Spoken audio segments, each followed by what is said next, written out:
APPSC group 2 ప్రిలిమ్స్కు సిద్ధమవుతున్న యోధులందరికీ స్వాగతం. ఇది కేవలం ఒక క్లాస్ కాదు, ఇది ఒక మాస్టర్ క్లాస్. ఈరోజు మనం సబ్జెక్ట్ నేర్చుకోవట్లేదు, ఎగ్జామినర్ మైండ్ సెట్ని రివర్స్ ఇంజనీరింగ్ చేయబోతున్నాం. వాళ్లు పన్నే వ్యూహాలని ఛేదించి ఆ కోడ్ని ఎలా క్రాక్ చేయాలో చూడబోతున్నాం. రెడీగా ఉండండి. రైట్, మన వార్రూంలోకి అడుగుపెట్టండి.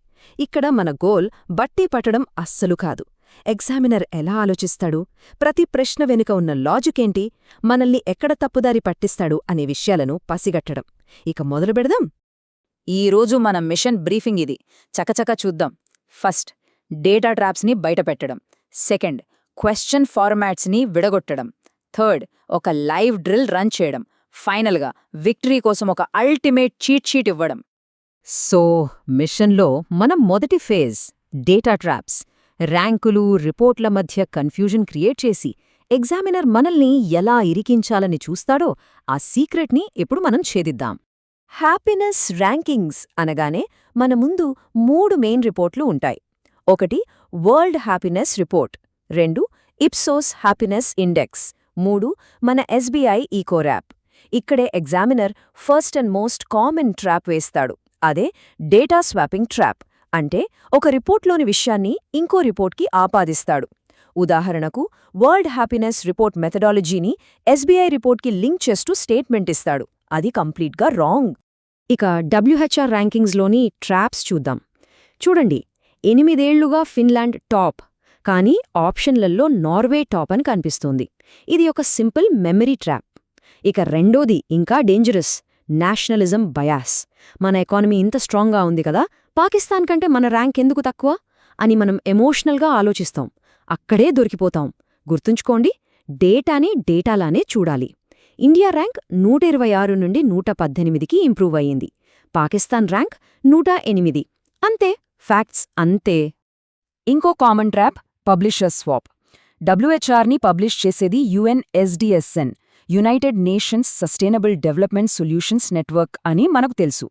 కానీ మల్టీ స్టేట్మెంట్ ప్రశ్నలలో దీన్ని వరల్డ్ బ్యాంక్ లేదా యుఎన్డిపి ఇచ్చారని చెప్తారు. అది తప్పు. సరే, ఇప్పుడు అసలైన చీట్ కోడ్.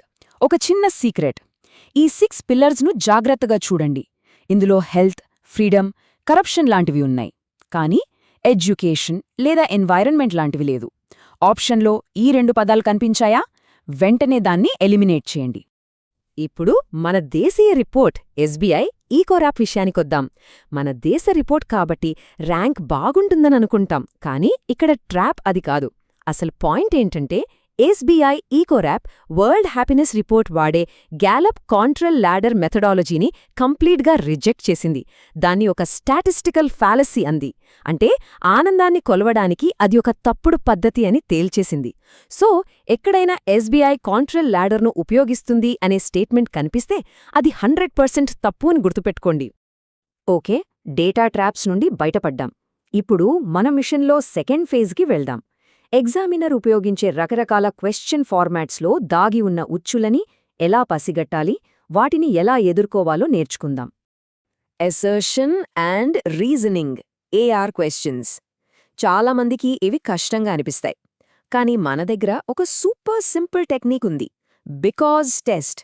ఇక్కడ చూడండి, assertion A, fast economic growth ఉన్న డబ్ల్యూహెచ్ఆర్లో ఇండియా ర్యాంక్ తక్కువగా ఉంది. ఈ స్టేట్మెంట్ తర్వాత ఎందుకంటే అని మనసులో అనుకోండి. ఎందుకంటే రీజన్ ఆర్, ఎక్కువ ఆదాయ అసమానతలు జీవిత సంతృప్తిని నెగటివ్గా ప్రభావితం చేస్తాయి. ఇప్పుడు ఈ మొత్తం వాక్యం లాజికల్గా ఉందా? ఉంది. So, answer clear.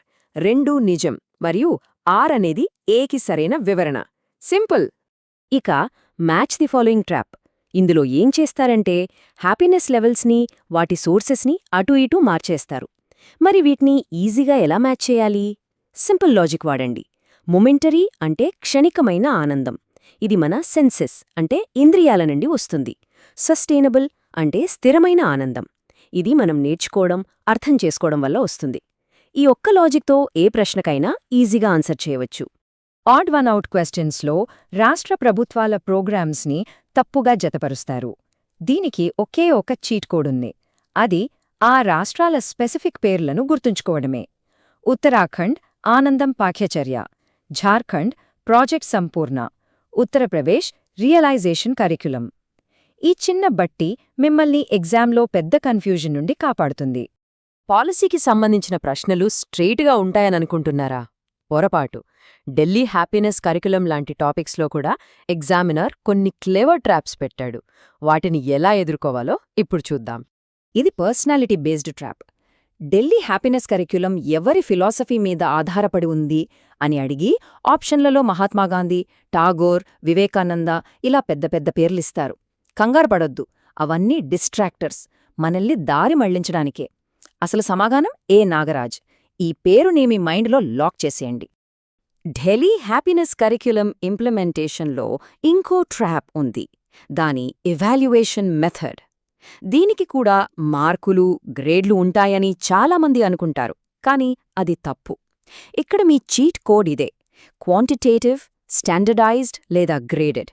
ఈ పదాలు హ్యాపీనెస్ కరిక్యులంతో పాటుగా కనిపిస్తే చాలు మీ మైండ్లో ఒక అలారం మోగాలి. అది ఖచ్చితంగా ట్రాప్. ఫైనల్గా కొన్ని advanced concept traps. Weird bias అనేది ఏదో ఊరికే పెట్టిన పదం అని అనుకోవచ్చు, కానీ అది నిజం. W అంటే వెస్టర్న్, E అంటే ఎడ్యుకేటెడ్, I అంటే ఇండస్ట్రియలైజ్డ్, R అంటే రిచ్, D అంటే డెమోక్రాటిక్. WHR రిపోర్ట్ ఎక్కువగా ఇలాంటి దేశాలకే ప్రాధాన్యత ఇస్తుందనేది ఒక వ్యాలిడ్ క్రిటిసిజం. సో ఈ స్టేట్మెంట్ ఇస్తే అది సరైనదే. రైట్, ఇప్పుడు అసలు సిసలైన సమయం వచ్చేసింది. మనం నేర్చుకున్న చీట్ కోడ్స్ని, స్ట్రాటజీస్ని ఒక లైవ్ డ్రిల్లో టెస్ట్ చేసి చూద్దాం. సిద్ధంగా ఉన్నారా? Let's do it!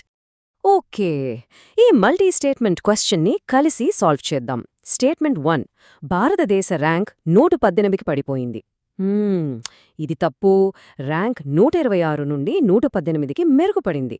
So statement 1 wrong.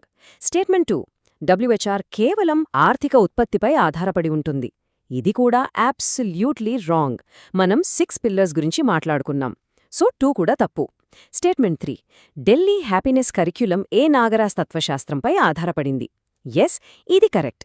కాబట్టి సరైన సమాధానం ఆప్షన్ బి 3 మాత్రమే. చూసారా ఎంత సింపులో? ఇప్పుడు మ్యాచ్ ద ఫాలోయింగ్ డ్రిల్. ఇక్కడ మనం వాడాల్సిన చీట్ కోడ్ యాంకర్ స్ట్రాటజీ. అన్నింటినీ ఒకేసారి చూసి కన్ఫ్యూజ్ అవ్వద్దు. మీకు 100% పక్కాగా తెలిసిన ఒకదాన్ని పట్టుకోండి. అదే మన anchor. For example, Ipsos index = internet by urban sample అని మీకు తెలుసు. దాన్ని లాక్ చేయండి. ఇప్పుడు ఆప్షన్స్ చూడండి. మీకు ఖచ్చితంగా తెలిసిన ఆ ఒక్క జతతోనే మిగతా ఆప్షన్స్ ఎలిమినేట్ అయిపోతాయి. చూసారా దీని పవర్? మళ్ళీ మన బికాస్ టెస్ట్ దగ్గరకొద్దాం. ఏ ప్రజాస్వామ్య దేశాలకు WHR పెనాల్టీ విధిస్తుందని విమర్శించబడింది. సరే, ఎందుకంటే ఆర్ ఫ్రీ మీడియా ఉన్న దేశాల్లో పౌరులెక్కువ కంప్లైంట్స్ రిపోర్ట్ చేస్తారు. ఇప్పుడు ఆలోచించండి, ఈ వాక్యం లాజికల్గా ఉందా? ఖచ్చితంగా. ఫ్రీడమ్ ఉండటం వల్లే ఎక్కువ ఫిర్యాదులు, దానివల్లే స్కోర్లు తగ్గుతున్నాయి. సో బికాస్ టెస్ట్ చూసారా, ప్రతిసారీ వర్కౌట్ అవుతుంది. ఒక్క విషయం గుర్తుంచుకోండి, ఈ క్షణా నుండి మీ దగ్గర కేవలం నాలెడ్జ్ మాత్రమే లేదు, ఎగ్జామినర్ ప్లేబుక్ కూడా ఉంది. మీరు కేవలం సమాచారాన్ని గుర్తుంచుకోవట్లేదు, స్ట్రాటజికల్గా ఆలోచిస్తున్నారు. ఇక మీరు ఎంతో ఎదురుచూస్తున్నది మీ లాస్ట్ మినిట్ రివిజన్కి అల్టిమేట్ వెపన్. ఇదిగో the mentors cheat sheet. Key numbers, పేర్లు, పాలసీలు, రాష్ట్రాలు అన్నీ ఒకే చోట ఉన్నాయి. దీన్ని మీ ఆయుధంగా మార్చుకోండి. ఇప్పుడు చెప్పండి, ట్రాప్స్ని గుర్తించి కోడ్ని క్రాక్ చేయడానికి సిద్ధంగా ఉన్నారా? ఈ చీట్ షీట్ని స్క్రీన్షాట్ తీసుకోండి. మీ ప్రిపరేషన్ని నమ్మండి, మీరు సిద్ధంగా ఉన్నారు. వెళ్ళి ఆ పరీక్షను జయించండి. All the best.